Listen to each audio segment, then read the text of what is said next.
And we're live talking about the I don't have time fallacy. How many of y'all are using that excuse? This is from your One Thing Health questions that you submitted, over 150. I think we're up to 100, actually 160 now submissions. Thank you for submitting this. And the I don't have time fallacy. So someone submitted this question. You know how things come up for you in life? Like you're not thinking about it, and then all of a sudden you'll hear somebody's name three times, and then you're like, what's up with that person? And for me to pay attention to. Well, this is for topics for me. And so the question came for the One Thing Health survey. And then yesterday I met with a client who has a situation going on, and maybe you can relate. And she was mirroring my old self to me. And then this morning I had another question. Hi there, Avni, and hey there on Facebook and YouTube, Instagram. Good to see you guys.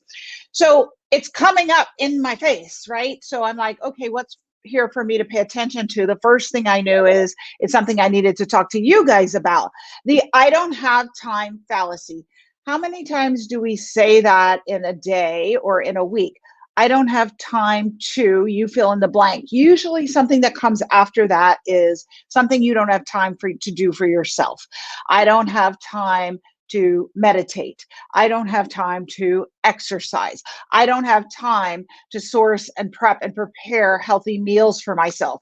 We don't usually, sometimes we'll say, I don't have time to do things for other people, but start paying attention to when you say this. Usually it's related to something for yourself. So anyway, this client I was talking with yesterday is an attorney, and name is private, of course. But the situation she's dealing with, I think, is so instructive for everyone. It's the situation I used to deal with, and the situation my client earlier today, who is a musician and music teacher, deals with, and probably you guys deal with too. And that is that we take on these careers, and then it takes on a certain set of old school rules as to how that career is delivered and the responsibilities. And we take on roles like motherhood and being a parent, and we take on roles like having a partner, owning a house, homeowner, car owner, right, pet owner, all these things. And then with that, we create this set of rules about and beliefs about how our life has to be set up to support all the roles that we have adopted. And then anything that comes into our sphere. So for me, I'm recommending changes people make around their lifestyle and diet related to their health. We filter through the beliefs and the structure of our life that we've created, and anything that disagrees with what we've already agreed to, we say, I don't have the time for that. I can't do that. So, for instance, the woman today who's a piano teacher said that she can't attend a meeting on Tuesday at 7 p.m. when we polled everyone, and that was the best time to have the meeting. I can't do that. And so I asked her, is anyone here familiar with the Byron Katie, The Work? Anyone? I see SJH Herb, Seliza Beth Lake, Mary Diaz, Solo, He, Avni, Lynn Ray. Any of you guys familiar with Byron Katie? Let me know. Give me a thumbs up. Let me know in the chat, in the comments. I know Byron Katie. The Work. Does anyone know The Work by Byron Katie? So it's a method of inquiry into questioning what you believe, because what you believe determines what you can be, do, and have in your life. And so your beliefs are actually what are limiting you from having what you want to be, do, have in this life. Although you may point the finger at and say, it's the government, it's the economy, it's my job, it's my boss, it's my partner, it's my this, it's where I live, it's that, it's my parents, right? You point at all these external things and say that these are the reasons why you can only be, do, and have what you're being and doing and having right now. That's what we do. And what you need to understand is you created everything, all of the structures in your life that then determine what you believe that you can be, do, and have. And the only person who can change What you can be, do, and have is you. And part of that is doing things differently, but you will not do things differently to the degree that you believe that the structures in your life are imposing restrictions on you. I hope you guys are with me. So my client, who's an attorney, she runs her law practice. She owns it. She has other attorneys who work for her. She's also a wife, and she's married to a man who is supposed to be the caregiver of the kids and householder manager, but he's decided he wants to go get training in another city. So he's basically abdicated his responsibilities, and many of you women listening can probably relate. I can too, because I used to be married to a man who was like an adult Peter Pan too, and wanted to do what he wanted to do the way he wanted to do it while I worked.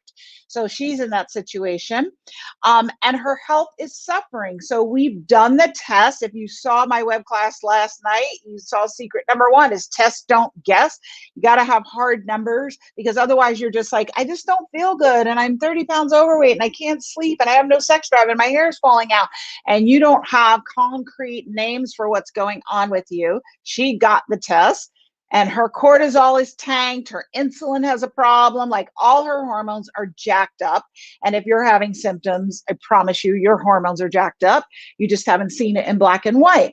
So she knows that she needs to make changes. She knows that stress from her job, from her diet, from her lifestyle is killing her. But she believes that that she can't make any changes. Right? And how many of you are in that same situation? This is why I'm saying this to you. What situations are you in? What recommendations are being made by your health? What is your health calling you to do that you're not doing? Getting enough sleep, 7 hours a night? I can't because, and you've got a reason, you've got reasons, right? It doesn't matter what they are, you've got them. Elizabeth says, me. We've got them, right? We've got them. Reasons, the reasons. The reasons are BS, is what I want to say to you. You created the reasons. You create the reasons. You created the structures. You set up your life the way it is to have the restrictions on you. And you point fingers at everything in your life and say, this is the reason why I can't get enough sleep. This is the reason why I'm stressed out. This is the reason why.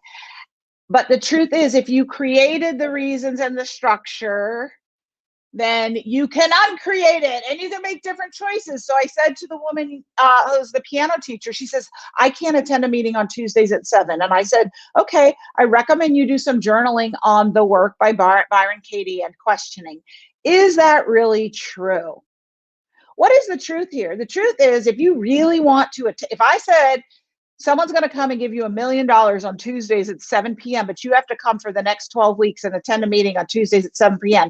You think you'd find a way to attend that meeting? Damn right you would find a way to attend that meeting, right? It's what we value. Yes, Elizabeth, thank you. You need to hear the positive voice and advice. Everybody, every woman needs to hear this.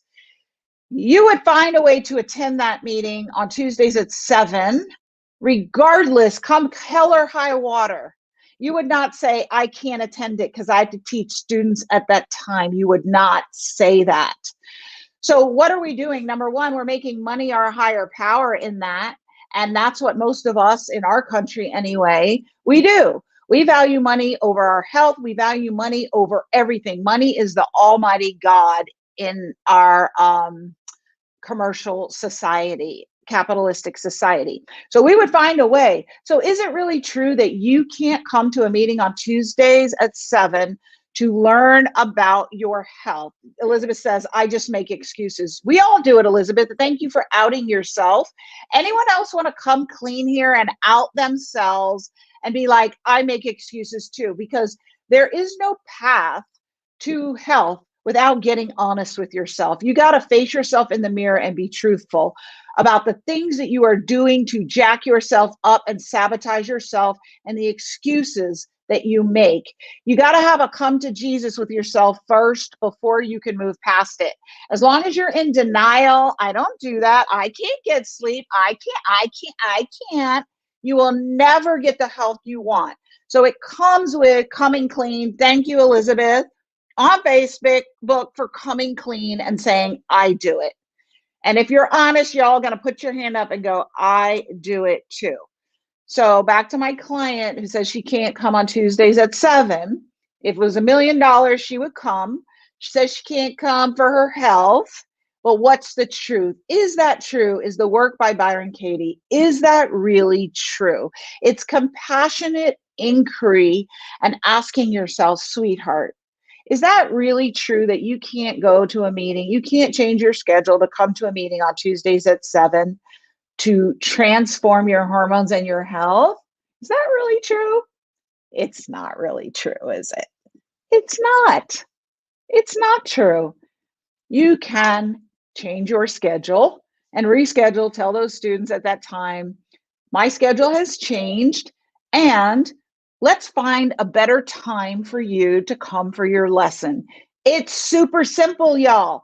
But what does it require you to have? One, honesty. You got to stop being dishonest with yourself and lying to yourself. You also got to stop making your job your higher power. Your job is not your higher power. And you've got to start valuing yourself more than anyone else. And I know that's not popular. A lot of women are like, no, I need to self-sacrifice. I'm not going to use the airplane oxygen analogy because we hear it so much. I don't think people really hear it anymore. But the truth is, if you don't nourish this beautiful vessel that you were given to walk this planet on, you're not going to have anything left to give. And so the ultimate selfish act is to give to people out of obligation and guilt and deplete yourself because you're not going to be around to continue giving to them. And then you've actually created a dependence for them to be dependent on you. So the ultimate act of love for others is to take care of yourself so that you are vital, healthy, alive, vibrant, vivacious, and give from an overflowing cup. And then that is the ultimate love for them. Elizabeth says, I needed a good dose of you. Well, I needed you too. So thank you for being here and for sharing that and for your red hearts. I love hearts. Essential wellness with Roz is preach. Yes, preach essential wellness. So my client piano teacher. So, and this is the thing, what you're going to see is you're going to have resistance to the truth. We all do. We don't want to admit where we're wrong. We don't want to look in the mirror and talk to ourselves and go, you know, girl, you're lying to yourself. You are lying to yourself because you know you could change that appointment on Tuesday and be there. Nobody wants that. So when I bring this up to clients and I say, do you know Byron Katie? Do you know the work? Do you know compassionate inquiry and challenging yourself? And they don't know it. And I tell them about it. I say, you might want to journal about this. I am not going to argue with you on your beliefs because we humans hold our beliefs dearer to us than anything else. Dearer to us than our heartbeat, dearer to us than our parents, than our children is our beliefs. Boy, are we sacred about our beliefs. So I know that when I start poking at you about, well, is that really true that you can't go? What happens? People get all up like, it is true. I can't go. And listen, I used to be that way, right? So I was an OBGYN and I delivered babies and I did surgery and I was like, I had more responsibility, twice my height, right?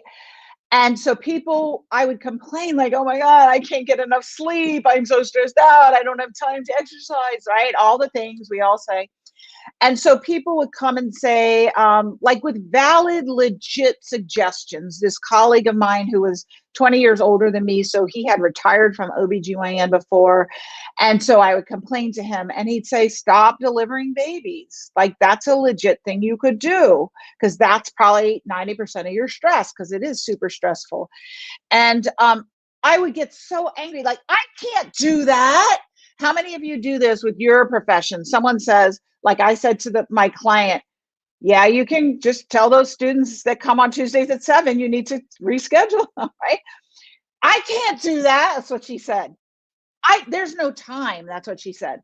I said to my colleague, I can't stop delivering babies. Like in my head, I'm like, I'm responsible to these women. Who's going to deliver their babies? They're going to be mad. Like all this stuff going on.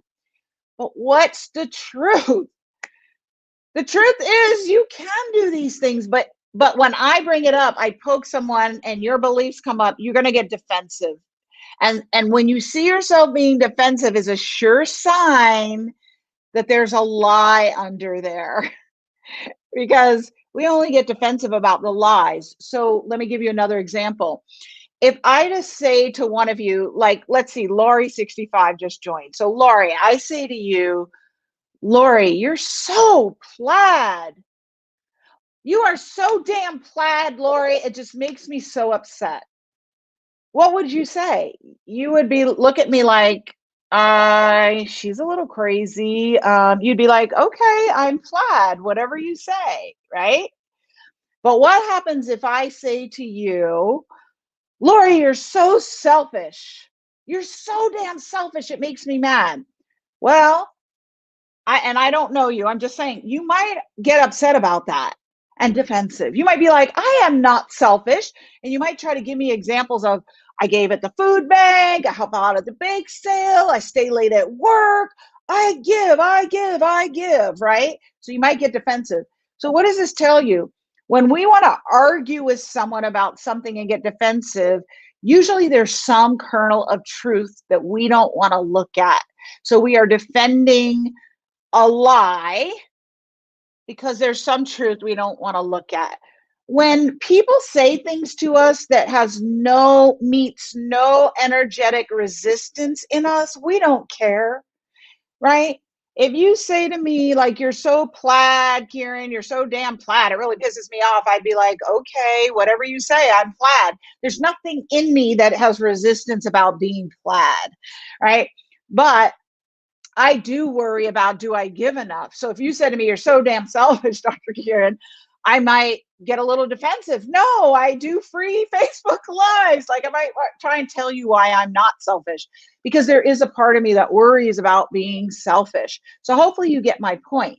It's the same with challenging people's beliefs, the beliefs that you have from the life you've constructed that keep you stuck where you are, because then you point to all those things. So piano teacher, I can't attend on Tuesdays at 7. I can't reschedule those clients. Then she told me there's no time.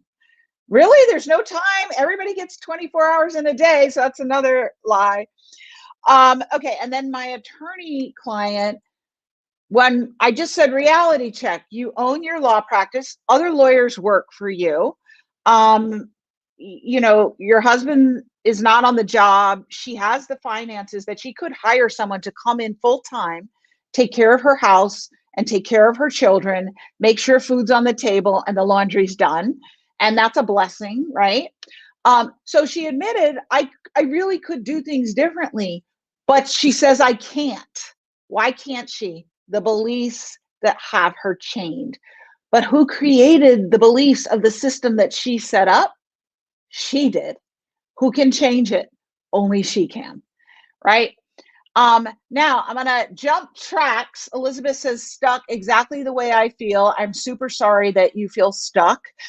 You should not feel stuck. Like there are so many tools right now available for you.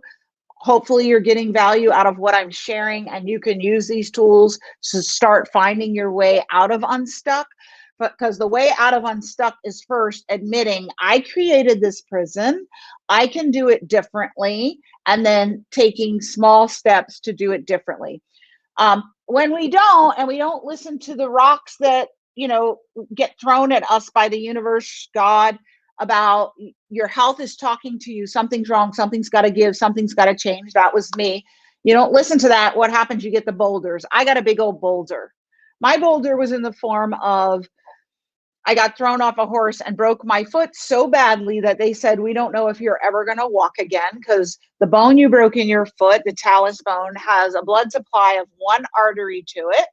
And if that blood supply is disrupted, the whole bone will disintegrate and you probably will not walk ever again. There's nothing we can do. We have to wait and see if that artery got disrupted or not. And you're going to be in bed with your foot up in the air with circulating ice water for 2 months. And then when we can put a cast on, we're going to cast it.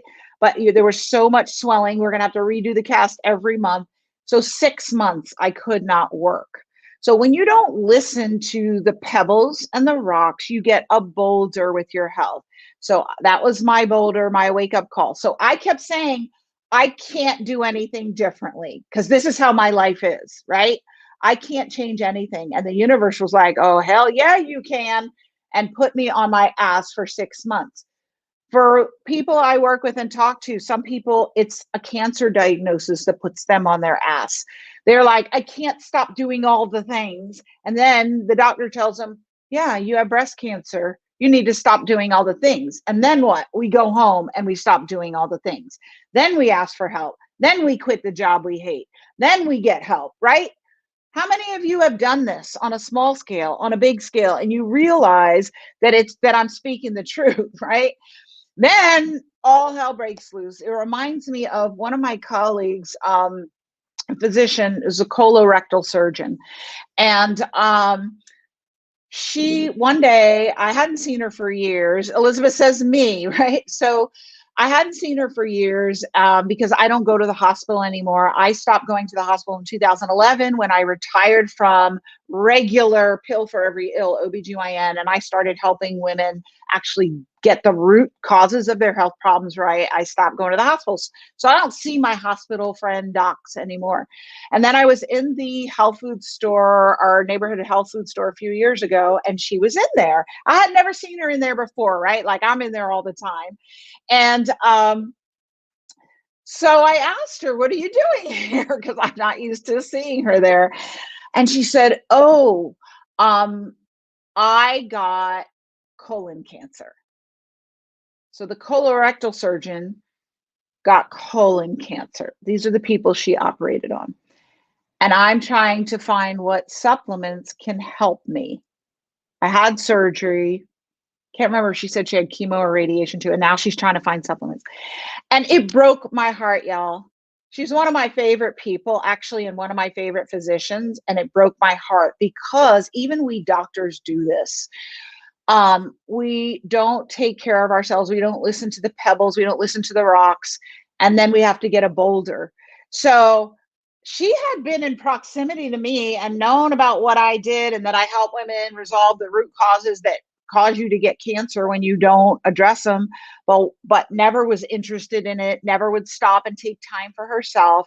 So then what happens? She gets the boulder, she gets the colon cancer, and then she's taking time for herself and going in the middle of the day to the health food store to try to find some supplements that will help the root cause. And it broke my heart because I knew that if, years ago when I got on this path, we had had these conversations and she had really paid attention and listened to the signs that her life was giving her and done something differently, maybe she wouldn't have gotten colon cancer, is all I'm saying. So it just really broke my heart. So, my challenge to my client, who's the attorney, was when she admitted I could hire someone to take care of my household and make sure that's thing. I could go, and her cortisol is so bad. When people have a stage 2 or 3 cortisol, and I teach you what that is in my Hormone Balance Mastermind program. I forgot to say last night that we're actually changing the name to Midlife Metabolism Rescue, because that's what it is. But we do the testing, and then I teach you how to read your cortisol profile. So she had done the cortisol profile, and she was a stage 2 or 3. So let me say this. 1 is bad, 2 is worse, 3 is horrible. Stage 3, that's like what I was when I first discovered this 10 years ago, as a flat line at the bottom of the graph. Like, you have enough cortisol that you're breathing and you're walking, but you're not really healthy at all. So she's almost at that point. And I tell my clients who have a stage 3 cortisol, you need to pretend or consider this like you just got a cancer diagnosis from your doctor, and you need to go home and change just about every, I'm going to say it, fucking everything, because your life has conspired to put you in this place. And your cortisol determines your immune system function, is what most people don't realize. They hear stress hormone and all this, and it seems like something, oh, I just need to manage my stress better. No, we're talking about your survivability here.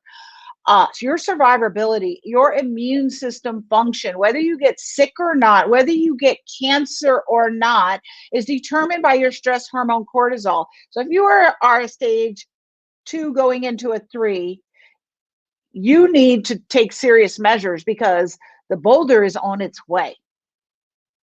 It's on its way.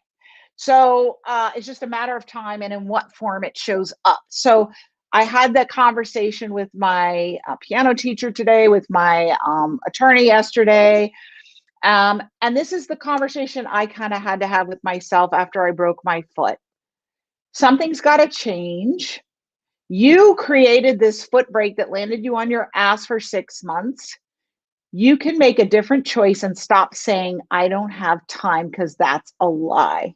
So my call for all of you today is to stop lying to yourself about, I don't have the time, and have an honest conversation and do the work. Look up Byron Katie's The Work and compassionate inquiry with yourself, because what you don't have the time for, that you're not doing around your health, that you know you need to be doing, is what's keeping you stuck and going to land the boulder in your life that I don't want you to have. So before the boulder gets here, there is time to turn around and go in the other direction and not have the boulder arrive. But it requires you to get honest with yourself and stop using this lie, I don't have time. It is a lie. We have time and we make time for what we value. And until you value yourself more than anything else in this life, you will continue to tell yourself that lie, I don't have time. And you will continue to believe that your life is the way it is and you don't have the time because of all these things outside of you that you're not being honest, you put into place. And it is a prison that you constructed for yourself. The truth is, you have the power to dismantle that prison and step outside and choose something different for your life. So I am standing on that for you and challenging you to do the work. I want to hear tomorrow what you discovered when I come at 12:30 live. I want to know what you discovered with the work and what lies you are going to dismantle from your life so that you can do the things that you know you need to do for your health. Thanks so much for joining me today. Thanks for your super awesome questions. Thank you for joining me for the masterclass last night. It was amazing. I think we are sending out a replay. So if you missed it, make sure you are on my list, my email list. You can sign up on my website or at the top of wherever you're watching me under the masterclass, and we will send it out. Thank you, Elizabeth. Lake and Golden Light and KT Hurst and Hoppe Girl and VA2 Karaz. Sometimes I don't know how to say these names. Stendley, Laurie, Twenig, all you guys, Essential Wellness with Dr. Roz, Elizabeth, you guys over here on Facebook, YouTube. Thank you guys for joining me. Have a wonderful, wonderful rest of your day. I'll see you tomorrow at 12:30 Eastern. Bye. Much love. Mwah.